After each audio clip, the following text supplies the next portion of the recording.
بسم الله الرحمن الرحیم السلام علیکم د خیبر نیوز پېښور سنټر فاټا نیوز سټوډیو کې تاسو ته هرکلی وایم د فاټا نیوز بلټن سره زحمت خان افریدی. اول نظر په هیډلاین. د لنډې کوتل نه تښتول شوي 19 کسانو بازیابۍ لپاره افغانستان ته تللې د خوګاخیل قوم جرګه ناکامه واپس راغلی. شینواري قبایلو جرګې ته د اغوا کسانو زر تر زره راخلاصولو باور ورکړی. د اپر اورکزۍ ایجنسۍ په سوونو قبایل د سروې یو کال تېرېدو باوجود د خپلو ړنګو کورونو معاوضې نه محرومه ساتلې شوي. واپس تللي کډوال وایي چې د خپلو ړنګو کورونو له وجې دوی ته په استوګنه کې سخت مشکلات ورپېښ شوي.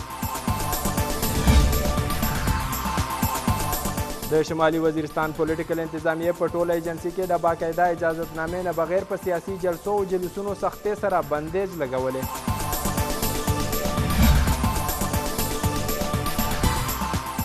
د شمالي وزیرستان ډانډې در پاخیل کډوالو واپسې عمل دوام لري. نن په 5مه ورځ هم 2500 کډې خپلو کورونو ته واپس شوي دي.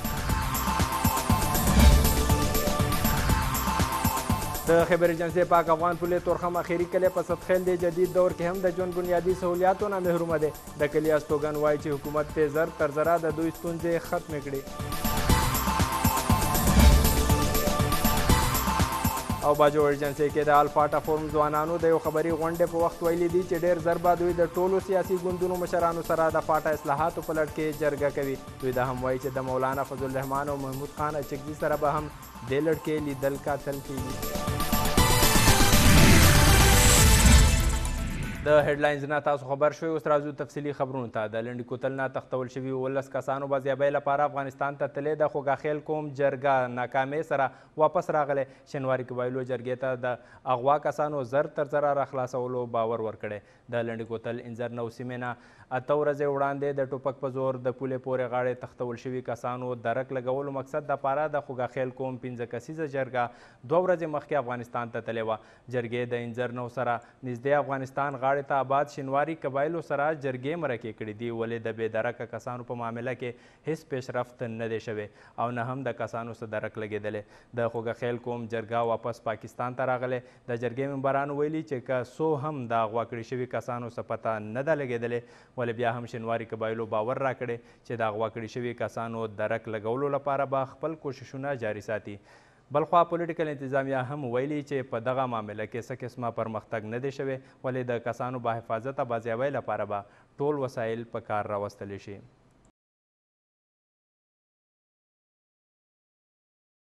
د اپر اورکزۍ ایجنسۍ په سوونو قبایل د سروې یو کال تېرېدو باوجود د خپلو ړنګو کورونو معاوضې نه محرومه ساتلي شوي. واپس تللي کډوال وایي چې د خپلو ړنګو کورونو له وجې دوی ته په استوګنه کې سخت مشکلات ورپېښ دي. باید چې حکومت دوی ته زر تر زره چیکونه ورکړي چې دوی پرې خپل کورونه جوړ کړي. تفصیل لپاره ایثار الحق رپورټ رالیږلی، راځئ چې وګورو. د اپر اورکزۍ ایجنسۍ په سوونو خاندانونه اوس هم خپلو ړنګو کورونو پیسو او چیکونو ته په انتظار دي. د دوی ړنګو کورونو سروې نن نه یو کال مخکې په 2014 لسمې میاشتې کې شوې وه. د یو کال تېرېدو باوجود اوس هم دوی ته د ړنګو کورونو په مد کې چیکونه ورنه کړی شو. د اپر اورکزۍ ایجنسۍ قبایلو کورونه تیرو خرابو حالاتو په وجه په مکمل توګه وران شوي دي. دوی اوس د دې په انتظار دي چې کله دوی ته دغه چیکونه میلاو شي چې دوی دوباره خپل علاقې او کورونه آباد کړي، ځکه چې دوی دومره هم نه لري چې ځان لا په خپله ړنګې ودانې آبادې کړي. کومه د مو پاسه کورونه څه هنر هم دي، نو هغو دپاره څه کومه سره به هم شوې دا د مهرباني وکړي د کوم غار افسران دي دغو دپاره دا په کار دی. موږ ورته اپیل کوم چې د کوم د چا والا پیسې نه لري میلاو دا د هغو خلکو ته میلاو شي. کورونو باندې خال نوستې لوړ دي او کاروایي په نشته څه شته نه هر شي تکلیف دی ویوالی ټول حکومت هر یو شی کتلی په خپلو څه یې کتلی نو د هغې هېڅ دفتر پاته نه لګي چې کس راشي ورته ودرېږي چې یاره بس میاشتې بعد راشه او بعد راشه د مهرباني وشي چې کومو خلکو د هغه والا پیسې پاتې دي غریبان خال دی په دفترو مړې وي پاتې نه لګېږي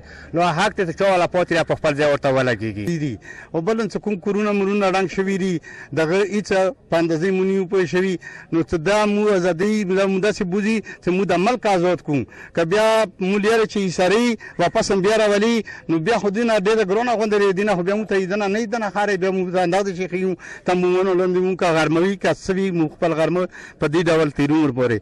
دا ډېر تکلیفي اچې موږ ته خدای والی یو ورڅه نور هم ښه وایو نو بیا به موږ ته لوی تکلیف میلاو شي. موږ صرف دا مطالبې دي او د دې مطالبه موږ دغه وخته ورځنه کوم سوال کوم. اورکزۍ قبایلو ته په مکمل توګه ړنګ شوي کور په مد کې 4 لک روپۍ او لږ شان نقصان رسیدونکي کور په مد کې 1,50,000 روپۍ ورکولی شي چې په کوم سره کور جوړول ډیره ناممکنه ده. خو بیا هم د اورکزۍ په سونو خاندانونه د سروي یو کال تیریدو باوجود اوس هم دغه پیسو ته په انتظار دي. یو خو حکومت لخوا دغه قبایلو سره په وړو کې لکه د مالګې امداد کولی شي، خو بدقسمتۍ نه د دې لپاره هم بیا دوی بار بار یو کال نه د ایجنسي هډ کوارټر چکرې لګوي، خو دوی ته دغه امداد تر اوسه میلاو نشو، کوم چې لویو چارواکو لپاره ډیره د افسوس وړ خبره ده. کیمرا ټیم سره اسار الحق، خیبر نیوز، اورکزۍ ایجنسي.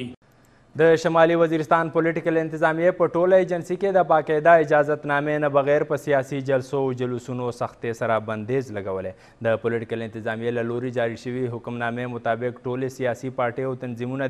د NOC بغیر نه جلسه، نه جلوس او نه هم سیاسي میټینګز کوي. دغه حکمنامه د تحصیل شوه سپینوام ترڅنګ په نورو تحصیلونو کې هم تقسیم کړې شوې ده. په حکمنامه کې خبرداری ورکړې شوې که چا هم د پولیټیکل انتظامیې د حکم خلاف ورزي وکړه نو په ضد باید د قانون مطابق سخته کاروایی کولی شي. بلخوا عامو خلکو او سیاسي پارټو د پولیټیکل انتظامیې په تازه حکم فکرمندي ښکاره کړې، وایي چې دا د اظهار رای او سیاسي هلو ځلو په ضد FCR یو اقدام دی کوم به چې هغوی کله هم ونه مني. سرچینې وایي چې پولیټیکل انتظامیې دغه حکم د فورسز مشرانو په وینا جاری کړی. د ملک نورو برخو په رنګ قبایلي سیمو کې هم د بابای قوم حضرت قائد اعظم محمد علي جناح یوم وفات ډیر په عقیدت او احترام سره نمانځلی شي. د تفصیلاتو تر مخه د فاټا مختلفو ایجنسو کې د بابای قوم یوم وفات حوالې سره د تقریباتو انعقاد شوی و چې پکې په ګڼ شمیر کې د مختلف مکاتب فکر سره تعلق لرونکو خلکو ګډون کړی. په مختلفو سکولونو کې هم د تقریباتو تابع کړې شوې وه چې پکې زده کوونکو ته د قائد اعظم د پاکستان ازادۍ لپاره د بې مثاله کوششونو او قربانو ذکر کړی شوی. تقریباتو کې د بابای قوم د ایصال ثواب او درجاتو بلندۍ لپاره خصوصي دعاګانې غوښتې شوې.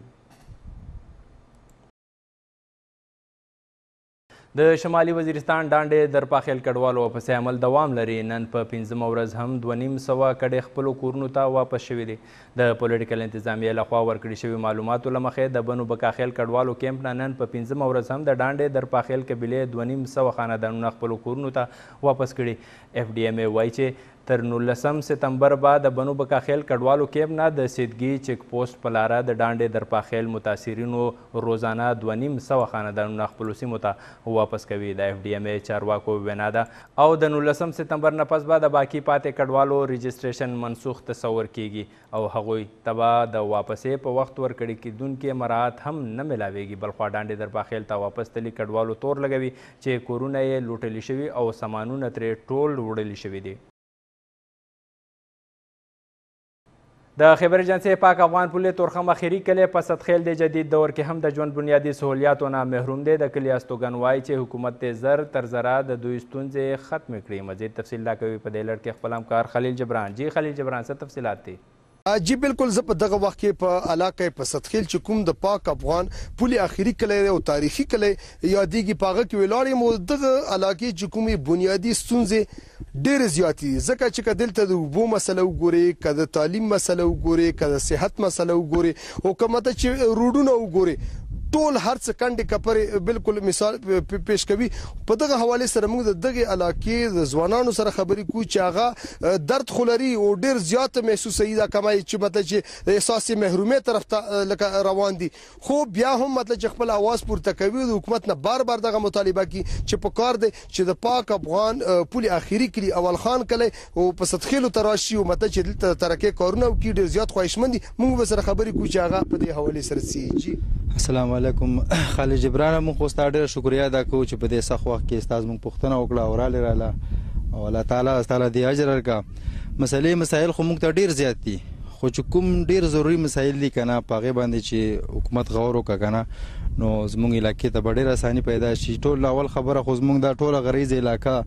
20 قسم داسې پیداوار پکې نشته چې هغې ته کوم خلکو ته څه فایده ورسي او ټولو نه غټه مین مسله چې کنه زموږ د زنانو ته ډېر زیات غټ تکلیف دی ځکه چې کیلومتر باندې اوبه راوړي اوبه شته الحمدلله په غرونو کې ډېرې زیاتې اوبه دي که نه خو دې باندې لږه ډېره خواري وشي نو دا اوبه چې که نه موږ د کور به کور چې که نه رسي او بله خبره دا که نه چې دا کوم روډ چې لنډي کوتل نه راغلی نو دې باندې چې کوم د NLC والا استعمال که دا ژبې موږ سره وکړي چې دا روډ چې کنه دا بل روډ تیار شي نو موږ به تاسو له دا روډ بالکل تیارو نو هغې ډېر زیات وخت شو کم سے کم 3-4 کالي وشو هغه روډ ټول کنډې کپرې شو دې مخه چې موږ بیمار وړو سیریس بیمار وړو لنډي کوتله پورې هغه ته نور هم ډېر زیات شي کنه تکلیف پیښ شي نو موږ حکومت ته دا خواست دی چې اخر دا خو پاکستان دی 0 پوینټ ته ډېره قیمتي علاقه چې په دې علاقه باندې غور وکړه او دا روډ چې کنه موږ له تیار کا بالکل دغه ځوان خبره تاسو واورئ ټول بنیادی خبره پکې دا وشو چې FWO ولا چې کوم د بین الاقوامي شهره جوړول نو په دغه وخت کې د دوه دغه لوکل روډ چې کوم دی دا د متبادل روډ په تور باندې استعمال کړو چې کندې کپرې کړو خو بیا د دغه سره وادم شوی چې د FWO چې کوم حکام دي هغه مته چې دغه روډ بیا تاسو ته مرمت کوي خو د اوسه پورې مرمت نشو نو په دا باندې ډیر زیات دغه علاقې خلک خپای دلته نور کشرانم دي مشرانم دي دا غو سره خبرې کو چې هغه د پستخیلو دغه مسلو په حواله سره سي جی بسم الله الرحمن الرحیم زه تاسو ډیره شکریا ادا کوم چې دلته رالی راس محمد اجي خو په روډ او په اوبو خبره وکړه دا خو انتهایی غټه مسله مین مسله زموږ د تعلیم ده لکه حکومت یو په دا مهم چلی چې هر بچا سکول کې خو موږ سره هغه برعکس شوریه یو ټیم کې د میډیا ور زموږ راغلی موږ دوی رپورټ ورک هغه موږ سره استادانو ډیره متبادل رویه اختیار کړه مونږ ماشومان لی په سکول کې داخله نه ورکوله مونږ احتجاجونه موږ خو حکومت مونږ هیڅ غوړو نه وخته ایجوکیشن ته مونږ دا خواست کړو چې مونږ له تعلیم راکړي مونږ پاکستان بچی یو مونږ پاکستان محافظ یو مونږ دا ریکوست ورته چې مونږ له تعلیم راکړي بالکل دغه ځوان خبرې تاسو واورئ دغه ځوان یو بل اضافه کې وکړه چې ټول نه بنیادی مسله چې کوم د تعلیم حکومت دغه داوی کې محکمه ایجوکیشن بار دغه بینر ځای په ځای باندې لګوي چې هر بچی په سکول کې لیکن د دلته په دغه سکولونو کې دغه بچو ته داخله نه ملاويږي مونږ په مختلفو وختونو سره احتجاجونه هم کړي خو بیا هم څه مطلب چې څه ډیولپمنٹ پکې نه شوی نو دغه د محکمه ایجوکیشن دغه مطالبه چې په دغه حواله سره مطلب چې خپل پوزیشن واضح کړي دلته یو بل ځوانم د چاغت سی جی بسم الله الرحمن الرحیم زه خیبر نیوز ټیم شکریا ادا کوم چې زموږ د غریزي علاقې ته او د غریب قوم لراله زموږ کوم مسلې ډېرې زیاتې مسلې دي اوبو مسله ده د تعلیم مسله ده د صحت مسله ده د سپورټس مسله ده هرې مسله ده د روډ مسله ده دې مخه موږ بیمار په هغه کې وچو ګاډي کې وچو تقریبا د 15 منټو لار دا روډ ټول رالته خرابه کړه ده تقریبا ګنټه کې رسي هغه مریض نورم خرابه شوی سپورټ دا زموږ ګراوند دی یو سره پیچ دی کلاریان په غروب کې ولیاړي او فیلډینګ کا د لیارې سہولیات نشته د تعلیم هیڅ ماشومان لاړ شي لسم ماشوم روانسه پښتنه تر وکړه دو یو ټکی بني نو دلته یو بل ځوان دی اخیری هغه سره خبرې کو چات سی جی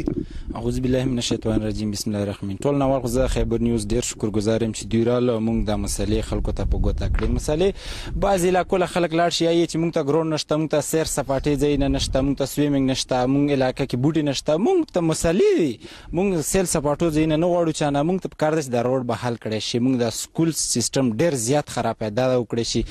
بالکل د ټولو خبرې چې راجمه کې نوم دغه خبرې خيږي چې هیڅ قسمه داسې سہولتونه نشته چې ماته چې د عام خلکو غونډې ژوند دغه خلک تیر کی بل دغه ځوان پکې دغه اضافه وکړه چې ماته چې موږ د عیاشه فحاشه او دغه شین سامان نه غواړو ماته چې خپل حق غواړو چې هغه بنیادی ستونزې چې کوم دي هغه ماته چې موږ په منځ کې رکاوټ ته چې موږ ترقې ته نه پرېږدي نو دغه د پاکستان ماته چې د بارډر اخیری کله دی او تاریخي کله دی نو ځکه دغه محکمو له پکار دي چې فوري تور باندې ماته چې دغه علاقې سره رابطه وکړي او دغه علاقه کې کومې ستونزې چې دا په فوري تور باندې یو جهان مننه خلیل جبران د تفصیلات راکولو لپاره بلخوا د مومند جنسي په زرګونو ریټایرډ ملازمین د بینکونو نامناسبه رویه او سہولیاتو فقدان د سختو ستونزو سره مخ کړي ریټایرډ ملازمین وایي چې د پنشن اخیستو لپاره دوی د 1300 میاشتو راهیسې د بینکونو او دفترو چکرې وهي ولې دوی ته پنشن نه ملاویږي ریټایرډ ملازمین وایي چې حکومت ته په ترجیحي بنیادونو د دوی ستونزه حل کړي تفصیل لا کوي خپل همکار فخر عالم مومن جی فخر عالم خو دغه اوس نوې فیصله چې کومه د خیبر پښتونخوا د حکومت لخوا راغلې ده په ډسټرکټ 410 کې چې کوم بینکونه وو د مومند ایجنسۍ چې کوم ریټایر ملازمین وو په هغې کې به هغو دغه پنشن یې اخیستلې دغه بینکونو لخوا دوی ته دا وویل شو چې تاسو په خپله ایجنسۍ کې دغه اکاونټونه کولاو کړئ چې دغه پنشن ستاسو پیسې هغه اکاونټ ته ځي خو د 7 میاشتو راسې دغه پنشنر چې کوم دي دغه کې اکثریت زوی په دي دغه کې زنانه هم دي او بلکې دا په زرګاو تعداد کې دي خو په مومند ایجنسۍ کې واحد چې کوم په هډ کوارټر کې کوم یو پرایویټ بانک دی ورسره چې کوم نیشنل بانک دی کوم سرکاري بانک دی د هغې شاخ اوس کولاو شو خو په هغې کې عملي طور لا کار نه دی شروع کړی شوی نو اوس موږ سره د مومند ایجنسۍ مختلف دغه ریټایر ملازمین ناستې دي چې هغو خپلې ځوانانې دغه خپلو مختلفو محکمو کې تېرې کړي دي اوس د زویپۍ ژوند تېروي ته موږ تاجي صاحب دا ووایه چې حکومت کوم اعلان کړو څنګه چې مخکې موږ وویلې چې ستاسو به په شب قدر کې دغه پنشن اخیستو شب قدر هم ډېر تکلیف و ځکه چې لرې سفر دی تاسو به کوو اوس تاسو ته موږ ته خپل تکلیف بیان کړه چې څه تکلیف دی اوس تاسو زمونږه دا تکلیف دی چې 12 کاله زما وشو د پنسن هلته بیا راکاو ځان ته به مې دویم کسب و هغې له دې خوا کاپۍ راله واخیستلې چې واخیستلې دغه یې وکړه چې خپل ځای ته لاړ شئ دلې 7 میاشته موږ ته پنسن نه میلاویږي واړه خرڅونه کېږي ډاکټرانو له ځو نو موږ ته سخت تکلیف جوړ شوی اجي صاحب دا راته ووایي واقعي چې دغه خو بېله مسله ده اخراجات هم سیوا دي خو لکه دا هم ډېر تکلیف دی تاسو چې په کوم عمر کې په ګاړو کې تګ راتګ بیا دغه د اکاونټ کولاوېدو دپاره تاسو وختي وي چې موږ څو هفته کې 2 ځل ځو وایي چې ګوتې نه لګي زما خپل ځان چې رښتیا ووایم 8 ځل لاړم او ګوته وایي ونه لګېده تاسو د کومې محکمې نه حاجي صاحب ریټایر شوی ما هسپتال نه د هیلث نه د صحت محکمې نه ریټایر شوی هسپتال نه ته موږ ته دا وایه حاجي صاحب چې څنګه وویل چې زه د یو لوی کړاو نه تېرېږم او لکه همدا یو مسله ده ستاسو او که نه موږ ځو راځو نه جوړ ډاکټر له هم ځو هلته چیکاپ هم کوو ته پیسې هم نه راکوي خپل رسنۍ چې پې لګوو او بل راولي بانک کې هغه سیمونه یې ځوند کړي دي په هغې کې راولي لاس هم خوږ شو دس هم مات شو جامې هم بېل ماته شوې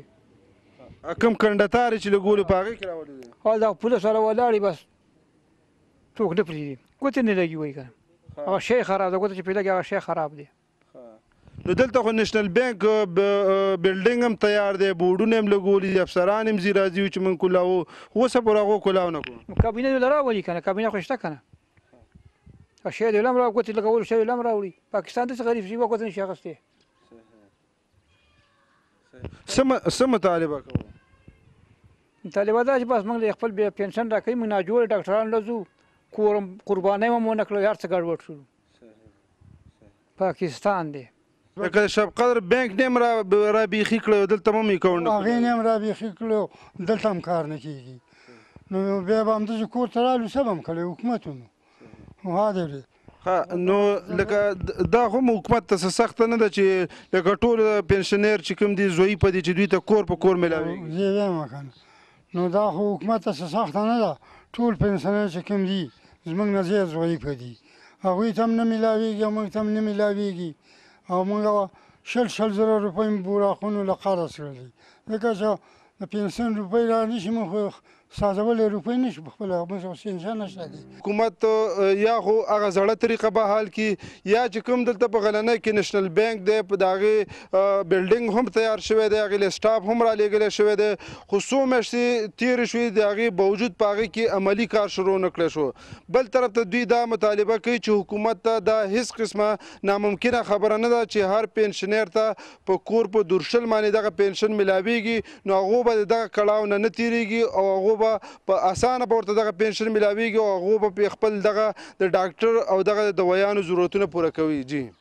د کورم ایجنسۍ سرخار پاړه چنار کې وحدت المسلمین لخوا د پاړه چنار میټرک او اف ایس سی جماعتونو کې پوزیشن اخیستونکو زده کوونکو ته د ایوارډونو او نقد انعاماتو ورکولو اعلان کړی شوی دی. د وحدت المسلمین مشران وایي چې د ایوارډونو مقصد د پاړه چنار د زده کوونکو حوصلې اوچتول دی. مزید تفصیل لا کوي د پاړه چنار نه خپل همکار رشید خان. رشید خان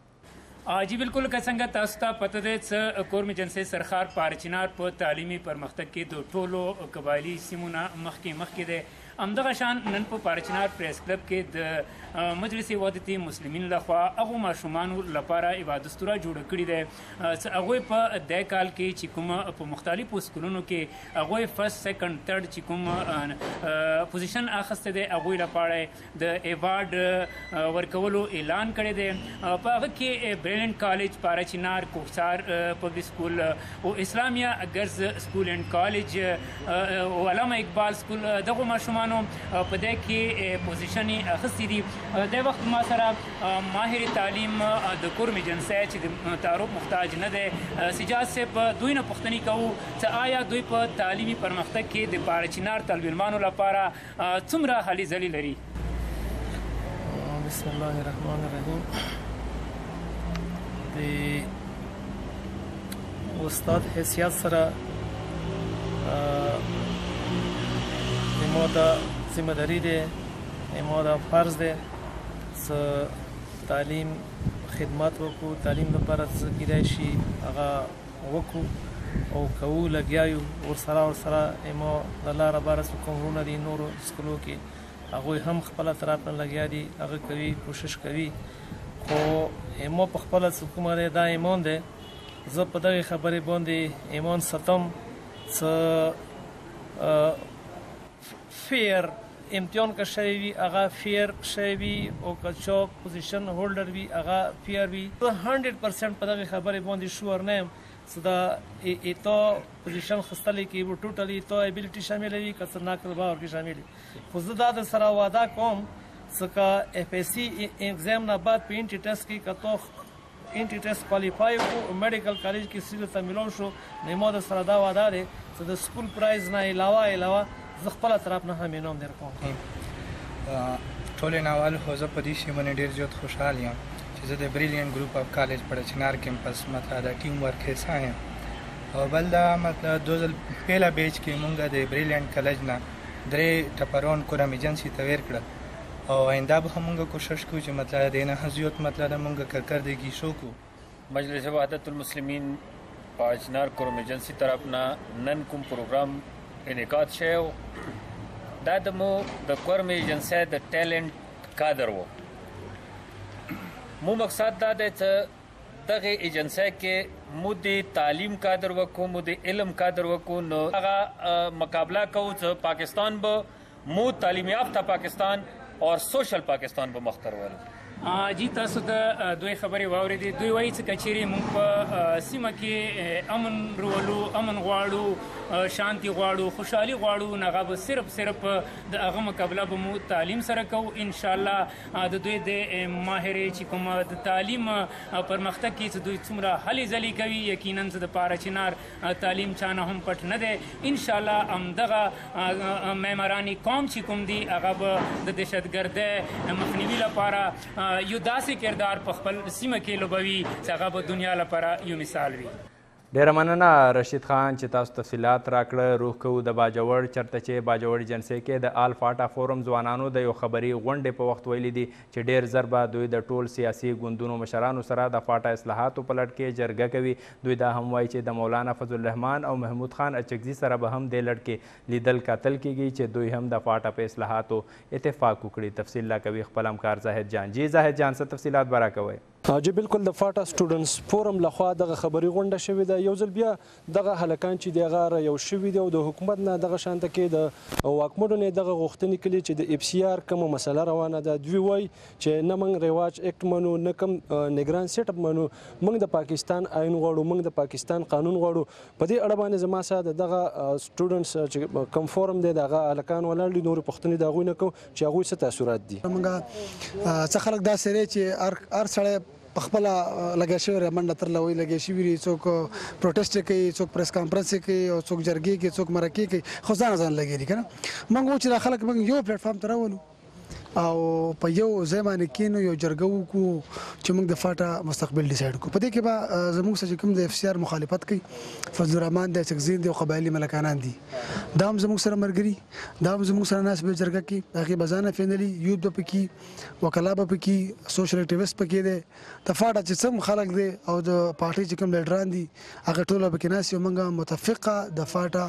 په مستقبل به ډیسایډ کوو د څو پورې چې د خلک متفق شوي ني نو دا پورې کزان لزان هر پارټي لګي او سټرګل کوي نو دا به هیڅ قسمه رنګ را نه وړي او زموږ چې اوس د سټوډنټس دا کومه غونډه وشوله پریس کانفرنس شو یا زموږ دا کوم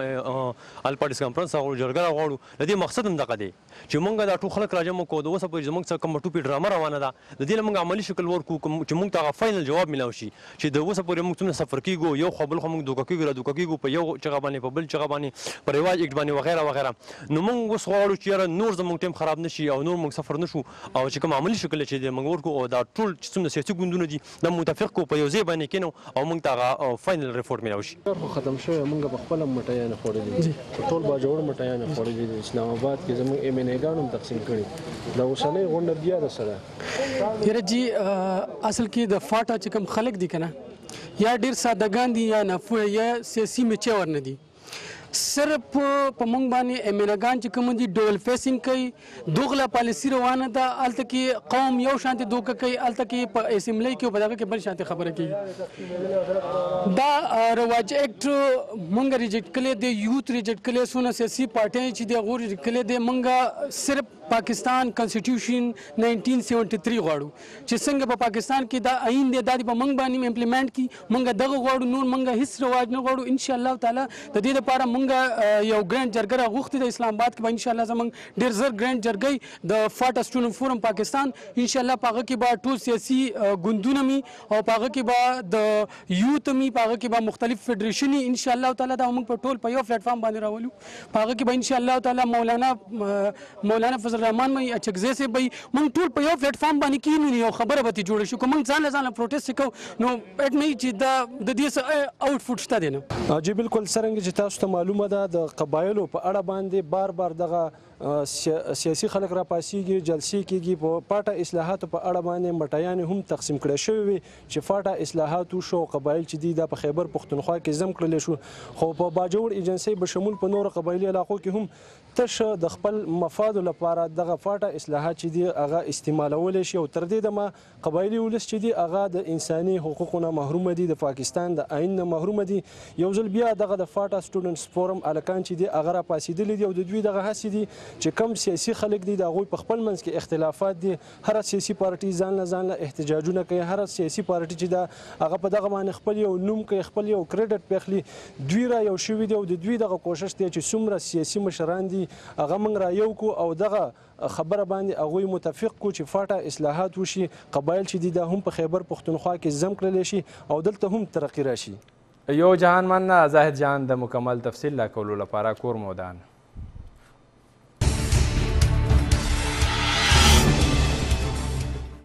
دا فاټا نیوز بولټن د نور خبرونو او اپډیټس لپاره وزټ کړئ زموږ ویب پاڼه خیبر نیوز.tv د الله پامان